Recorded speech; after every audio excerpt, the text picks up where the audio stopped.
NOTA यानी none of the above. चुनाव आयोग का वो विकल्प है जो मतदाताओं को किसी भी उम्मीदवार को वोट ना देने का अधिकार देता है। लेकिन सवाल ये है कि अगर चुनाव मैदान में सिर्फ एक ही उम्मीदवार हो तो क्या जनता नोटा के जरिए उसे खारिज कर सकती है। सुप्रीम कोर्ट में इसी मुद्दे पर एक दिलचस्प बहस छिड़ी। सवाल उठे कि क्या संसद या विधानसभा में निर्विरोध चुने गए विधायकों और सांसदों के चुनाव की जांच कोर्ट कर सकती है।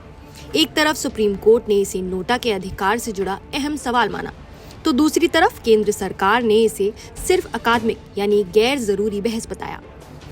जस्टिस सूर्यकांत की अध्यक्षता वाली बेंच, जिसमें जस्टिस उज्जवल भुयान और जस्टिस एन कोटेश्वर सिंह भी शामिल थे, ने कहा अगर सिर्फ एक उम्मीदवार है और जनता उसे नोटा के जरिए अस्वीकार करना चाहती है तो ये भी मतदाताओं की चुपचाप दी गई राय है। ये एक दिलचस्प मुद्दा है जिसे जांचना चाहिए।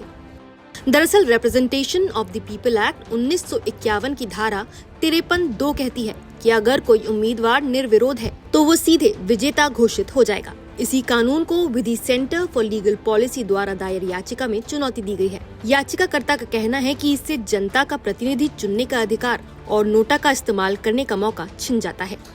केंद्र सरकार की तरफ से अटॉर्नी जनरल आर वेंकटरमणी ने कोर्ट को बताया 1951 के बाद ऐसे निर्विरोध चुनाव शायद ही हुए हैं, इसलिए कोर्ट को इस अकादमिक मुद्दे में दखल देने की जरूरत नहीं है।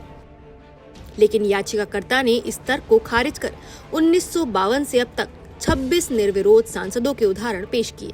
Additional solicitor general SD Sanjay ने कहा अगर अकेले उम्मीदवार के खिलाफ नोटा जीत गया तो चुनाव रद्द होंगे और दोबारा चुनाव में वही स्थिति बन सकती है।